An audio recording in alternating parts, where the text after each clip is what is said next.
I see some people who are really trying to divert attention of the public, playing populist politics with the cost of living. But the facts are that, one, I think you had like a crop failure.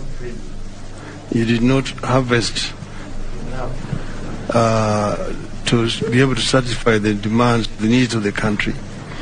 Secondly, there have been other events which have taken place in other parts of the world, which themselves are major contributory factors to the rise in the cost of living, not only in Kenya, but Thank you so much, ladies and gentlemen, for watching this video, and please welcome back once again to my channel. Please subscribe just in case you are here for the first time, and also don't forget to press the notification bell so that YouTube can automatically update you immediately I post a video here. Otherwise, I really want to appreciate you so much, guys, because without your support, this channel cannot be where it is currently. So feel very much welcome as you watch, and I really don't take your support for granted. So even before we go further into the details of this video, kindly allow me to share this information with you, which I personally think that it's very, very important, and you might require this information someday. Just in case you come from Kiambu County or Nairobi County, maybe you are stranded and you need some cash. And most probably you have heard about the Premier Credit, or if you haven't, kindly allow me to tell you about this. It offers different types of loans: emergency loans or super quick loans, the household loans, the school fees loans, and also the logbook loans and other different types of loans. So kindly allow me to connect you with a person who can come to your place if you come from Nairobi County or Kiambu County, or send somebody who can help you with immediate effect just in case you require an emergency loan. Just call this number on your screen: 0780 600 142. Just in case you come from Kiambu County or Nairobi County, you require some cash, school fees loan, and different types of loans, just call that number and you will be able to be assisted. If you come from different parts of the country, Kericho, Kisumu, and different parts of the country, just text me via WhatsApp, or just call my number via the description down below. So let us go straight into our analysis for today. Having said that, so when Raila Odinga was calling for mass actions across the country, majority of the Azimio La Umoja Alliance supporters thought that Raila Odinga was fighting for them. Or maybe Raila Odinga was fighting for the ordinary wananchi across the country, simply because one of the reasons as to why Raila Odinga was leading these demonstrations is because he wanted the high cost of living to be reduced. That was one of his irreducible minimums, or the reasons as to why he led the mass actions across the country. And actually, we are very happy because of that. Even me, I wanted the high cost of living to be reduced. And that is why majority of the Azimio La Umoja Alliance supporters turned up in huge numbers, or turned out in huge numbers. And during that process, a total of 4 people were killed. You remember that student from Maseno University was shot dead. 2 people from Kisumu and Kondele, that becomes 3 who were shot dead. And also 1 child from Kibera constituency who died recently because of inhaling too much tear gas. So in that process, those 4 people died.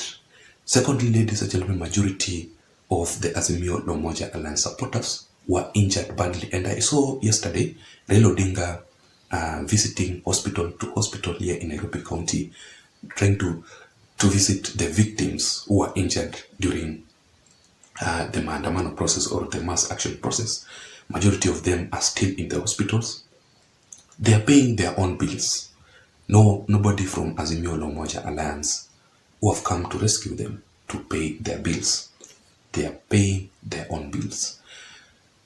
Several businesses were destroyed, ladies and gentlemen, and especially in Kisumu County, whereby the mass actions took place in several locations. The businesses' premises were destroyed. And also, ladies and gentlemen, majority of the people were arrested. It's only that yesterday, I think, yesterday on Monday, the president himself ordered the DPP to clear the charges of the people or the Azimio Diehards Alliance supporters, including the leaders who were arrested during that process. And also, finally, ladies and gentlemen, the businesses were destroyed, burned in Kisumu County, and the businesses could not even open simply because it was too much dangerous out there. The country, Kenya, and several counties here incurred losses because the businesses were not opened. The counties did not collect the enough revenues that they usually collect on a single day, and also the whole country, Kenya, entered into a loss. You had the Rigiji, the deputy president of the Republic of Kenya, Rigiji himself, saying that Kenya lost 2 billion per day during the mass actions across the country. And that is why they urge Raila Odinga to, out of goodwill, to stop the mass action across the country. So recently, ladies and gentlemen, Raila Odinga, according to the sources, he met with President William Samoei Ruto for a peaceful dialogue, which was initiated by different people, including the former head of state, Uhuru Kenyatta. That is according to the political analyst, well known as Herman Manyora. I know that most of you know about him. Also, the United States delegate by the United States, and the religious leaders and several other Azimio and Kenya Kwanza Alliance leaders who participated in that peaceful dialogue process.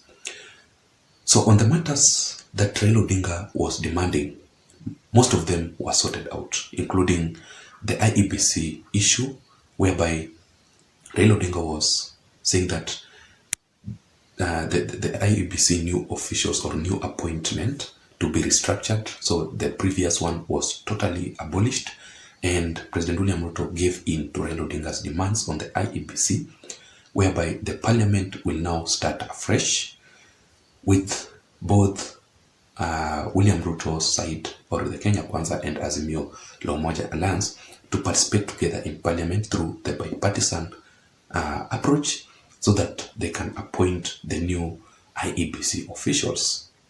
That is how they solved that issue, or the demands for Raila Odinga. Also, on the issue of the Cherera 4, Raila Odinga was demanding that they should be reinstated or returned back to work, but they agreed that that's not going to happen simply because it's unconstitutional, it's null and void, very much illegal. On the issues of the IEBC servers, which was also part of Raila Odinga's demonstrations or mass action across the country, they also solved that issue. William Ruto does not have the capacity of opening the IEBC servers. So Raila Odinga will never ever talk about the IEBC servers again. But on the most important issue, on the high cost of living, they did not even touch on that. They did not even discuss on that. And just to prove this, when William Ruto was giving out his press conference after that dialogue between him and Raila Odinga, he never mentioned about the high cost of living. He talked about the IEBC issues and several other demands that Raila Odinga was talking about. But on the issue of the IEBC, on the issue of the high cost of living, until when the questions were raised by the media, what about the high cost of living? Did you guys address on that matter? That is now when William Ruto started to talk about it. But it was not discussed in that meeting. So you can clearly tell that they solved their issues. Raila Odinga solved his own personal interest, and he forgot about the ordinary mwananchi here on the ground.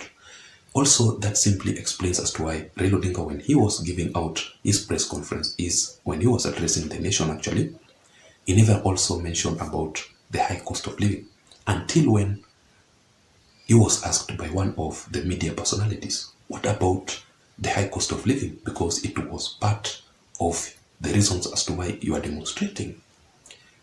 they'd solve their issues as politicians out there.